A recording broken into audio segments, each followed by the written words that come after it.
guys, welcome to another episode of Legacy Speaks. I'm super excited to kick off another installment of the Mind Your Business series. If this is your very first time checking out the channel, welcome. Mind Your Business is all about getting the opportunity to sit down with influencers, creatives, entrepreneurs. That way we can get a better understanding of their mindset for success.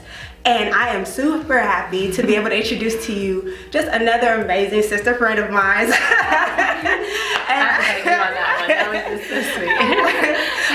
Monet Colbert. She is an entrepreneur, brand strategist. She is everything literally under the sun. And she's here to talk about her journey as an entrepreneur, as well as her new masterclass, the BeautyHack Masterclass. So welcome, Monet. Thank you. I'm so glad to be here, and thank you for extending this platform. It just warms my heart when I see young entrepreneurs like yourself really trying to take their brand and their ideas to the next level. So I'm just honored to be here. So thank you so much. Oh, thank you. I'm trying not to cheese, cause yeah, I feel like I'm cheesy. I'm like, okay, should I be cheesy this much? It's all good. Yeah. So Monet, I know you personally, but please let the people know who you are and what you do, and a little bit about your professional journey. Oh, okay. So that's always a hard one to kind of hone in on. I'm like, I don't know how long we have, so I'm gonna try to give you just the quick synopsis of it. So I am a serial entrepreneur. I've manufactured my own cosmetic line, which is called Shades of Monet, which I'm proud to say has actually morphed into a beauty platform, educational platform. That's basically it. And my journey has been very, very unique from working from corporate, or working in corporate, and then writing a book, being in fitness, entertainment industry, from acting, working behind the scenes as well as on camera. I'm a mother of two. I'm a grandmother, and proud grandmother at that. Wife. It's more or less I'm a cat sitter. I feel like I adopted the cat. Her name is Halo for a reason. Yeah, my journey, like I said, it's been very unique to say the least. Very blessed. It all started really, as far as entrepreneurship, it started when I was in the fitness world, actually. And I was looking for an opportunity to expand on being more than just a freelance makeup artist. And I actually talk a lot about that in the book. So it's really, like I said, it's very difficult to kind of narrow it down in which direction I take this conversation. But what I would consider my true entrepreneurial, like, I'm going for it, I'm just gonna invest all my money, all my resources, is when I started my cosmetic line. And when I took that journey, it all came from one of my clients' ideas.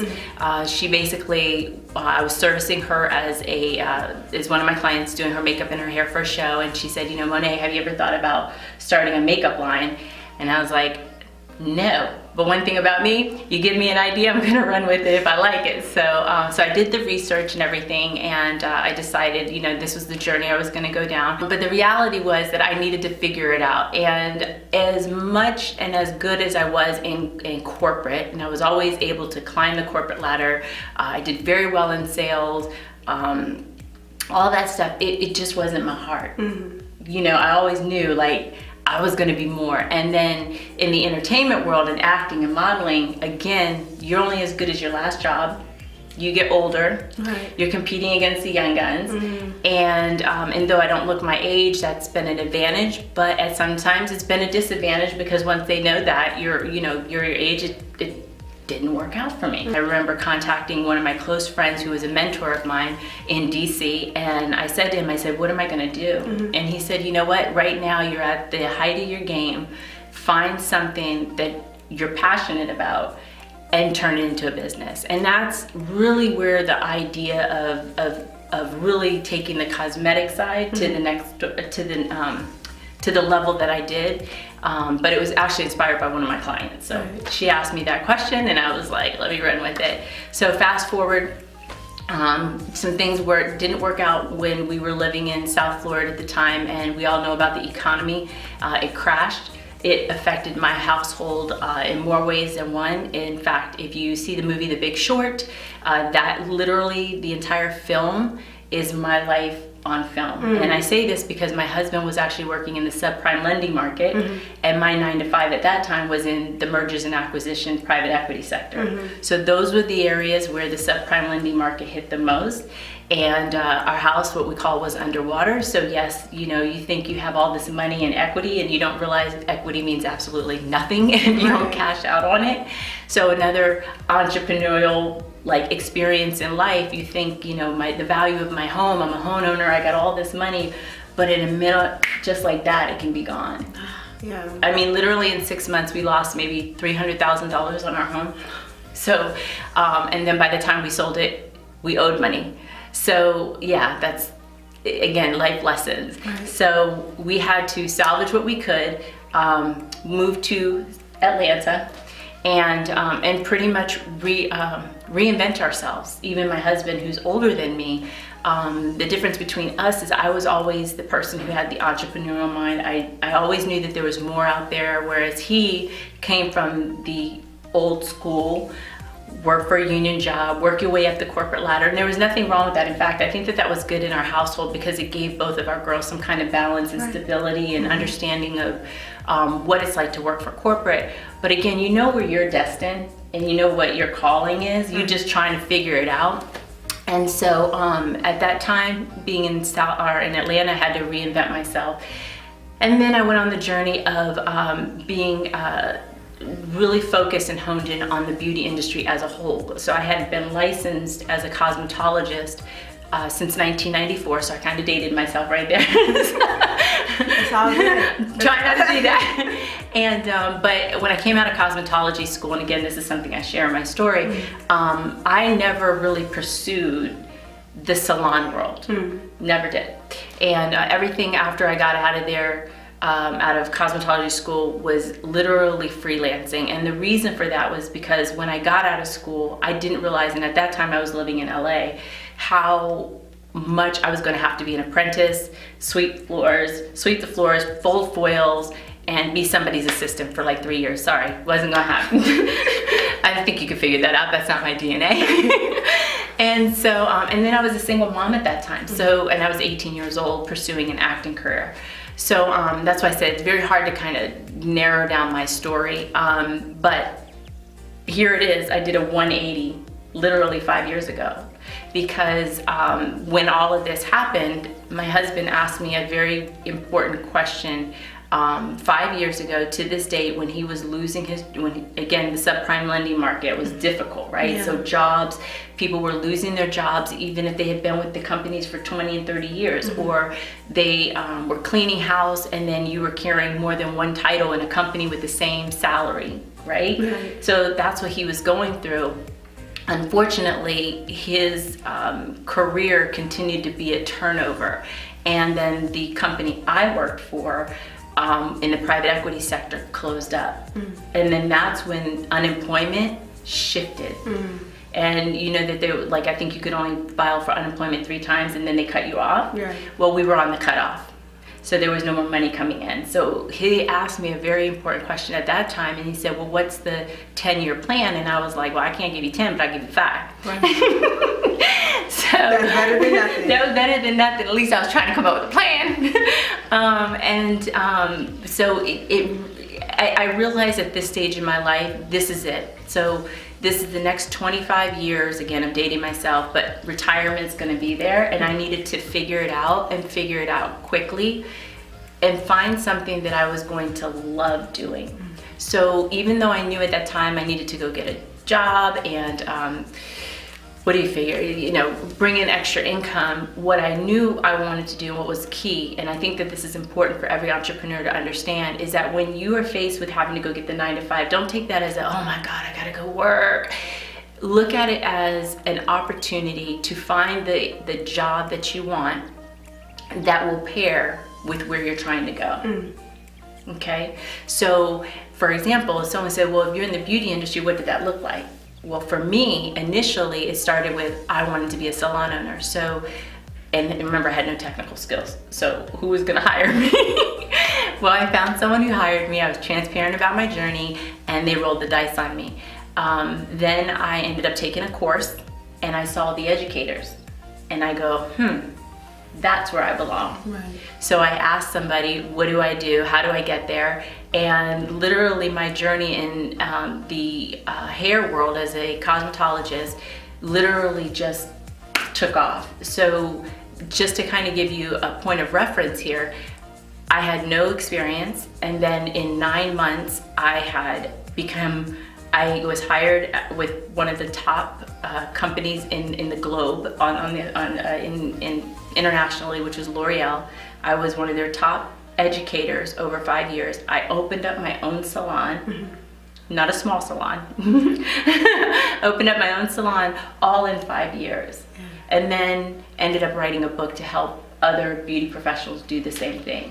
So that's about as quick as I can say it because it's all over the place. But yeah, so that's that. You recently launched your Yes. BeautyHack masterclass, and I think it's just been amazing. I know we literally just started. For everybody who's watching who's a part of the group, I know we literally just kicked it off this past week, but can you tell them, or for prospective individuals who would like to join next semester or in a couple months, can you let them know a little bit about what it is and what were the goals in mind when you created this masterclass? Okay, perfect. That's a great question. So, and this is a shorter answer.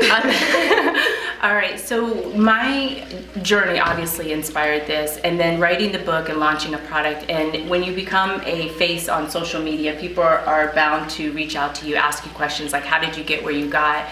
You know, can you help me? And different things like that. Also, having the platform, being an educator for Redken with L'Oreal, what I had ended up learning through the journey over 5 years was that, first of all, not everybody is designed to be an educator.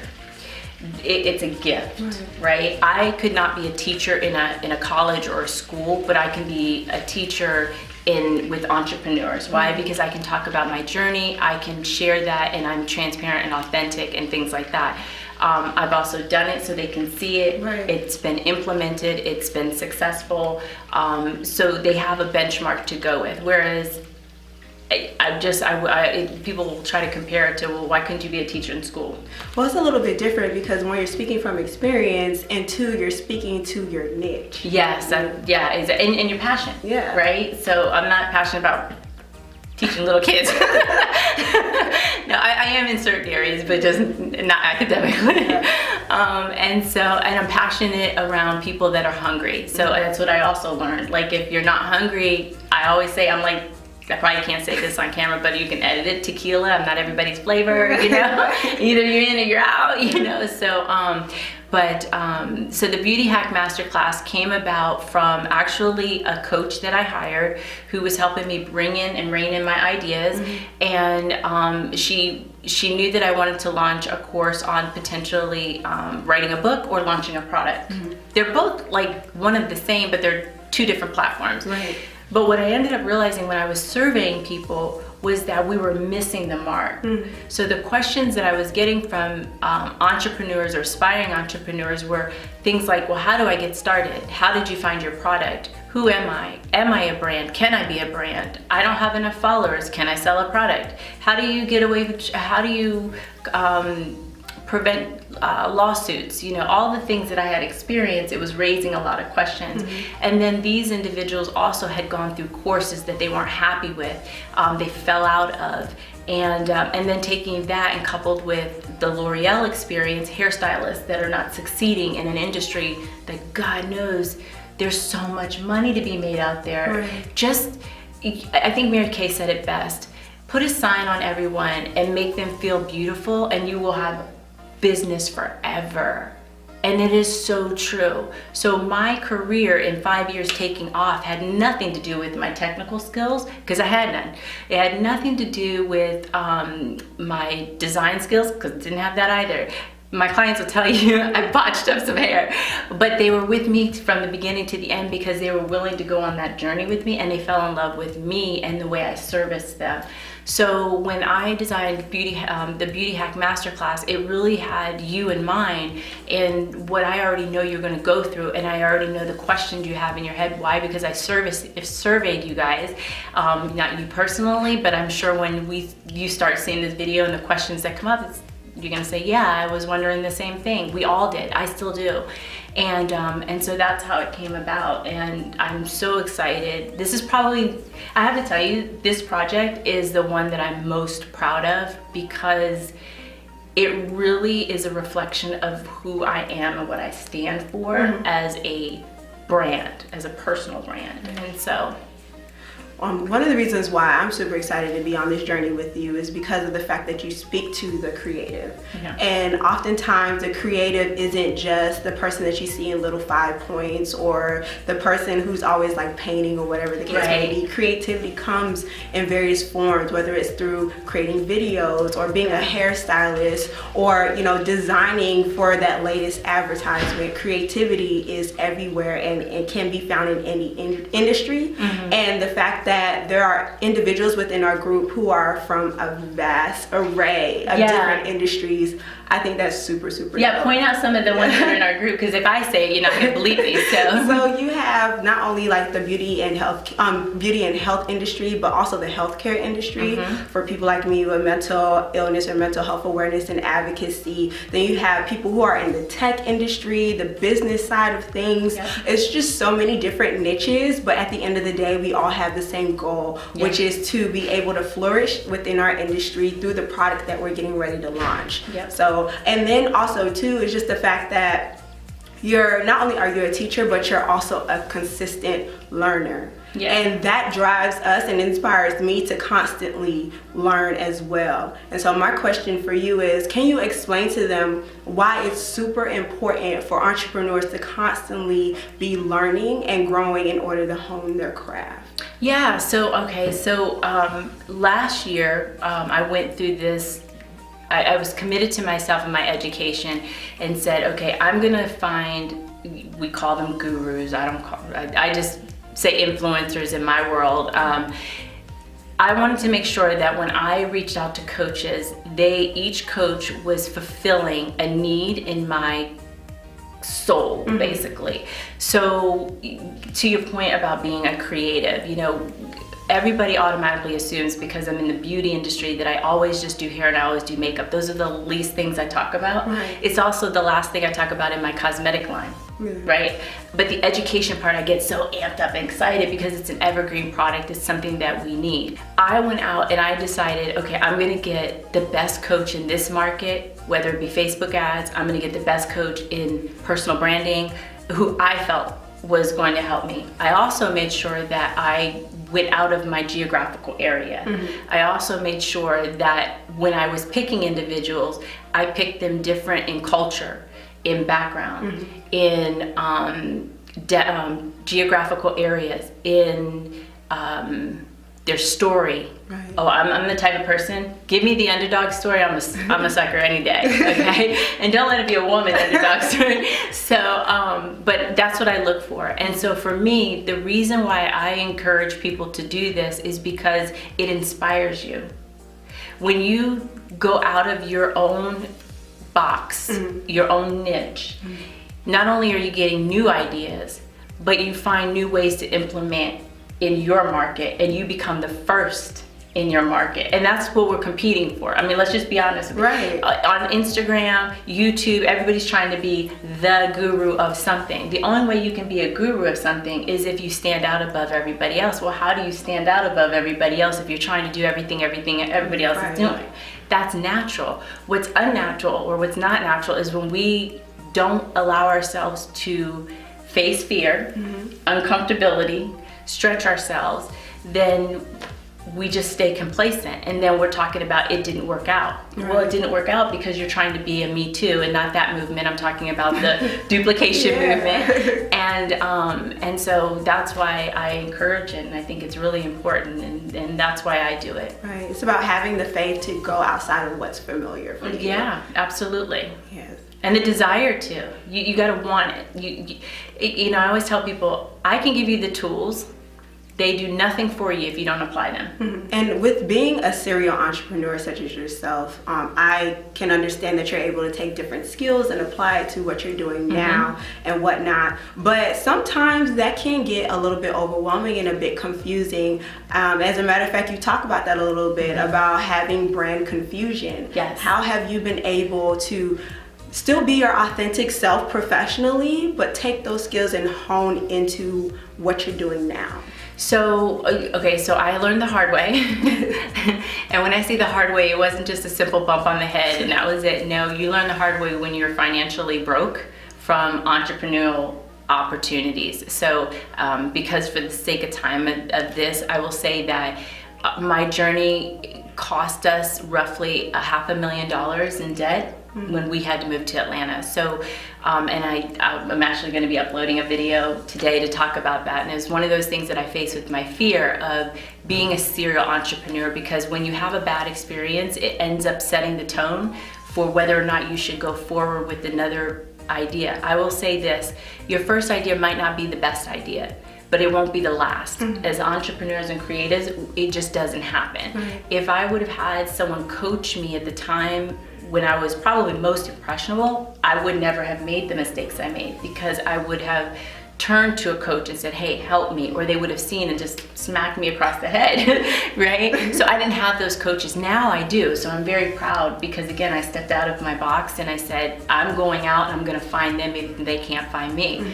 So I would encourage not being afraid of being a serial entrepreneur, but definitely get a coach that's gonna help you dial in on what you need to do, because your ideas could cost you your family. It could cost you your savings. I don't believe in just jumping into an idea because you think it's going to be the next thing that's going to, you're going to cash in, you're going to make millions, and with a lot of money comes a lot of responsibility. Easy come, easy go. And then, there's a maturity level. And I think you see that a lot with these younger influencers making 6-7 figures, and you can see the amount of money that they spend, and there's clearly no coaching in the background. So while it looks great now, I dread the day that it starts to come to an end, because first of all, they're very young, they haven't matured yet. Secondly, they're maturing in a way that is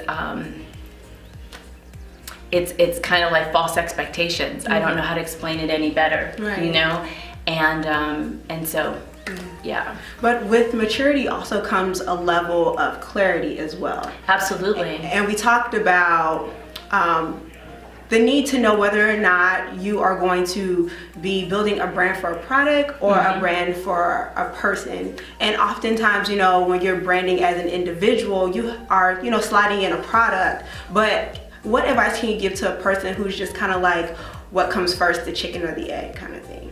Yeah, so this is another area that I had a difficult time. So for me, my insecurities got in the way, and that's why Shades of Monet as a company started as a cosmetic line.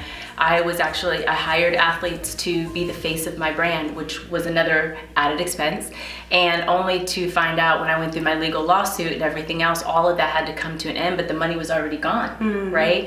So had I taken the road at that time, and let me say this, because this is really important, it is so important to have the right coach, the right mentors around you, because you can be misguided. And so in that situation, those who were around me were a little old school. I was new age. Okay, so in my world, I have old school and new age because I want to be in the middle so I can reach all demographics. Whereas then I only had old school mentality. So there was, at that time, if you even look back at my feeds, you'll see I was either a fitness person, I was a hairstylist. It was like everything was just very like I was this. I was the actress, I was the mom, and whereas now when you're an influencer, when you're a self-made brand, you can be a lot of things, but there is a way to ascend to those levels, and you want to do it in a way that makes sense. So I don't want to persuade someone to not be a personal brand versus a product brand. I mean, thank God there are product brands. You got Under Armour, you got Nike, you got Avon, you got Mary Kay. Mary Kay was a personal brand, but is now a product brand when you think about it. So, you just have to figure it out, and it takes having the right coach to help you dial in on what direction you should go so that you don't make a U-turn and realize that was a waste of money. I got lucky because my name was in my brand and I'm still in the beauty industry. That was luck. That was the Hail Mary. But if I had to change it to like I'm gonna start selling gas parts. Could you imagine? Right. So it'd have been hard. Right. It'd have been scratch and start all over. Right. So I got lucky. Right. That doesn't happen for everyone. And I know you're coming from a place of like, you know, you got lucky, but obviously you've learned to be very intentional with everything that you do. And as a creative, there's like this stigma of like, oh, let's just go with wherever the wind blows. Let's just see how it happens. Let's see how the chips may fall. Right. And even though, you know, you want to have that sense of freedom as a creative, but when you're partnering that business side, it's super important to make sure that you have all your ducks in a row. Right, and that comes down with the coaching again. So like in our program, we actually will walk through these different steps so that it's very clear by the time you get to this module, you have a very clear idea of what you're gonna do. Now let's just say that idea doesn't work. You're at that stage where it's not too late. We're gonna go back to this concept and we're gonna pick something else because to your point, what ends up stopping you is money and time. Yeah. It's money and time. And if you're a mom and you're a wife and you have kids, time and then money. That's the order. And under that, the resources too. Well, the resources are a lot easier than they used to be though. Think about it. If you have the internet. Right. So, you know, this is why it's funny because I hear hairstylists or makeup artists talk about what they don't have. And I'm like, okay, so how did a 16-year-old who's not licensed in our sport making 7 figures, they figured it out. And yeah, they might have had an upper hand because they live with mom and dad and they don't pay any bills. But still, they were just hungry enough to figure it out. So I'm not hating on it. I'm just like, show me how to play the game. It's so interesting that you say that because I remember when I was in the music industry, a lot of the old heads, they were just like, you know, you guys have it so much easier now. We used to have to print our CDs and just have to pass them out. Now you guys, all you have to do is just upload it to SoundCloud and everything like that. There's no excuse. And you're right, there really isn't an excuse. We live in a digital era where everything, you can find YouTube University, #1, trying to figure out. And it's free. You can literally find out how to do everything online. It's amazing. It is amazing. Going back to trying to create a business strategy as a creative, oftentimes we're trying to have, I guess, a level of comfort or just creating like this level ground of trying to figure out how can we be able to go follow our dreams as a serial entrepreneur, as a creative, but also knowing when to make the correct decisions that are like financially savvy. It comes back down to coaching. It really does. You can read all the self-help books you want until you apply it, until sometimes you just have to go through lessons. You have to learn. I already know just being an educator with L'Oreal. I mean, I worked some high-end salons and not such high-end salons. I've heard people in high-end salons say, well, I don't make this because you live over here and your benchmark price points are over here and that's why you've made this. And I go, no, the difference is that I figured out how to show the value and be able to do that. But those were life lessons that made me determine or helped me determine, #1, we needed money in my house, okay? So when you have limited funds, it's amazing how you become resourceful. Right. When you have a lot of disposable cash, it's amazing how you become careless. Right. You can use athletes as a great example.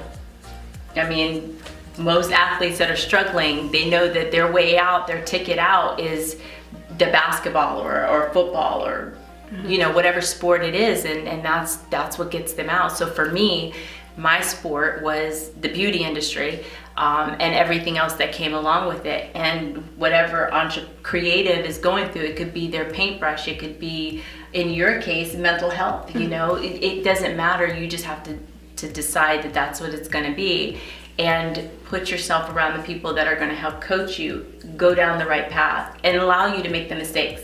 Because you guys are going to make mistakes. I'm still going to make mistakes. Right.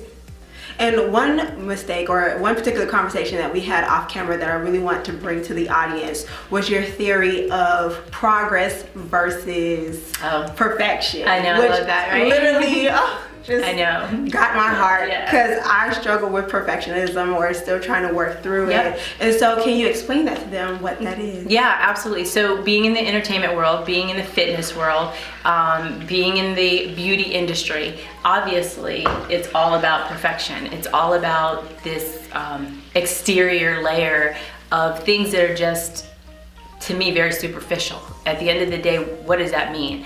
So, but because I've grown up in it and been in what I call competitive sports, even in the corporate world in sales, because every sales job I've ever had, I was one of 3 top women out of all men. So you can only imagine, like, it's like working on Wall Street, basically. And so I myself struggled with this level of perfection. And there's a difference between presenting yourself well and then being caught up in it.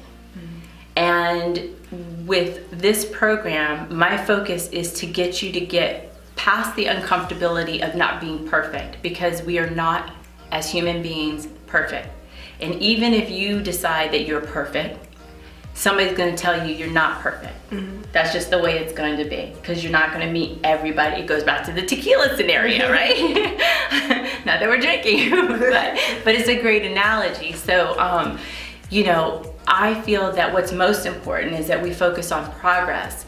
If you know, and we all struggle with this, we all have some insecurity. We all deal with some form of anxiety, and it's usually something deeply seated in our childhood. I know for myself, that's what it was. Again, too long of a story to go into, but it's trickled into my adult years. And so working with like companies like L'Oreal, working in the fitness industry and having to have this exterior that everything is perfect, I realized that the responsibility is too much, and that weight of carrying like something that I'm not was just like, I'm over carrying this baggage. Like, let me just take this bag off. And then all of a sudden, that's where progress over perfection came in.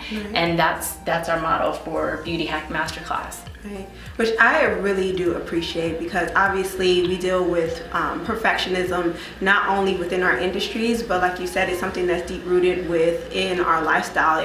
It really does impact us on a negative basis. And so for anybody who is struggling with perfectionism, there are a couple of things that you can do. One is check your thoughts. See and kind of weigh out whether or not those thoughts are even valid. Also, to identify where those thoughts are coming from. Is it something that is more external? Is this something that somebody has told you, whether it's in your work performance or whatnot, or is this something that you are thinking about yourself, you know? Yeah. Those are just a couple of ways that you can attack perfectionism, because oftentimes, especially when it comes to the social media era that we're in, we are constantly comparing ourselves to the highlight reels that are displayed in front of us in multiple streams. And they're all filtered. I mean, let's just be honest. I mean, they're filtered, you know, and if they're not filtered, it doesn't matter. They were filtered when the camera went off, it was filtered some way, some shape, some form. So you don't know what they did to even get the shot, even if it wasn't filtered. I don't care. And we live in this, again, this digital era where we think, like, when we're going through someone's feed, that is their life, and that is not true. And that is something that I already know that I have a responsibility in what my content, how my content goes out. So I try not to be perfect, but I allow myself to be imperfect. And that's just me being, and I'm comfortable with it now. Like, I love it. I love that I don't have to be perfect, but I'll be refined. And in knowing or acknowledging your imperfections, I think that's what kind of gets the ball rolling. It does. Making sure that you're taking that step or those steps that are necessary to achieving the ideal self. And then usually when you're operating from a place of trying to not allow yourself to be imperfect, it's usually because of something, to your point, in the past. It's fear. So I've gotten to the point, this is just how crazy I am, I named my fear.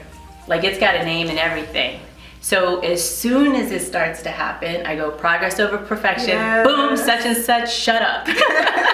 And it helps me get out of that space. And I kind of chuckle. My husband heard me talking to someone and he was like, who's such and such? And I was like, oh dear God.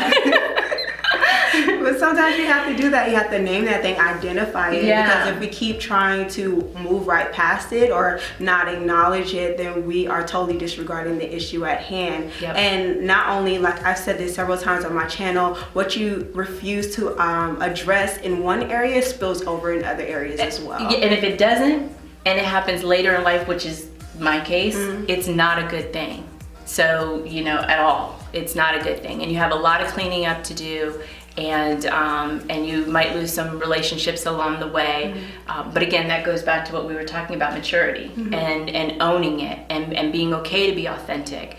And as creatives, I will tell you, there's nothing more gratifying and rewarding than to own your mistakes and all those ugly layers, because it becomes part of the masterpiece on so many levels. So many levels. So what lessons or what advice can you give to the creative on protecting the mental health or just the mental wellness journey? Because oftentimes I've found that we get most inspiration from not only the good times, but from those depressing things or those things that have tripped us up or anything of that nature. Yeah, okay, so it's what's really important, first of all, is just to protect yourself as a person. Not everybody will have good intentions. Go in with an open mind, not an open heart. When I used to go in with an open heart and was disappointed, that's what kind of created the callous. And then it negated opportunities that could have helped me along the way. Wow. Yeah. You know, because I struggle with depression and I have lupus, so I am prone for anxiety attacks and things like that. When I know that it's starting to rise because maybe, again, that person's name's starting to, you know, play in my mind, and I'm starting to have self-doubt and everything like that, I can simply say, such and such, shut up. But sometimes it doesn't shut that voice down. I have to remove myself literally from the environment, literally from my home sometimes, so that I can get control and realize that this is an internal thing going on and I can get past it. So protect yourself by keeping good people around you that have really genuinely have your best interest. But don't allow yourself not to be vulnerable, because that's the healing process to me, is when you are open. I mean, the last 5 years for me going through this journey has probably been the years where I've grown the most, and internally, spiritually, and authentically, you know? So, you know, that's basically. I love that, because the beauty is found in vulnerability. It really is. I think that's beautiful. And vulnerability doesn't mean like I'm afraid to get on a camera. That most people, when they get on camera, that's usually it. But there's more to it. It's being able to look at the camera, right, and say, okay, I'm talking to I don't know who, but I need to connect with that person, right, and that person needs to understand. And people, as human beings, we know when we're being sold nonsense. Yeah. You know, so yeah. And it's just also to take it even higher, vulnerability is about that intimacy with that individual or that thing. And the reason why I often open it up to things as well is because those opportunities, oftentimes we have this idea that we see is right in front of us, or that opportunity is right in front of us, but we're so scared to be able to invest ourselves in it. Oh, can I share a story? Yeah. That's actually a good point. So when I started writing my book, Sheer Destiny, it was for a healing process for myself. I didn't realize how much of how much I was going through. But that journey, allowing me to write out my words, now I can see why writers say write. Because even if it's a journal, just write. One day, everybody's gonna write a book. Everybody in this world. Everybody needs to write a book, even if you don't publish it, because it's so cathartic. You don't even realize all the chapters that you are about to unfold that are going to come out, inspire a product, an idea, a new relationship. So that journey led me to Street Grace, which is for sex trafficking. And that opportunity led me to you. So by being vulnerable. Right. And Bob Rogers, the founder of Street Grace, has been so gracious, has opened up multiple platforms for me to do this, but it never would have happened if I didn't allow myself to be vulnerable. Exactly. And that's actually how I was getting ready to say, that's actually how we met, through Street Grace, volunteering and serving and creating a platform to help individuals who were survivors of sex trafficking. Here in Metro Atlanta, Georgia is actually one of like the top states that deals with sex trafficking on a national level, and so being able to serve in that capacity was just simply amazing. And look what it came. Look what came out of it. So not just the opportunity to be on your platform, but to generate an amazing friendship and supporting each other. So, and this is how it happens. Right. So Monet, please let the people know where they can find you, how they can get in contact with you. Oh, y'all know how to do that now. No. All right, so my website is shadesofmonet.com, but all my handles are at Monet Colbert, Colbert, which I'm sure you'll put in the video. And yeah, so that's basically it. And if you want to reach out to the BeautyHack Masterclass, you can we'll give you a link for that as well. I will drop everything in the description box below. And don't forget, guys, please don't forget to like, comment, subscribe, and share. Hit the comment section below and drop your favorite line from this video. Very cool. And awesome sauce. So thank you so much, Monet. Oh, you're welcome. Thank you, sweetie. All right. And guys, don't forget to stay connected via Legacy SBKS on everything. Until next time. Take care.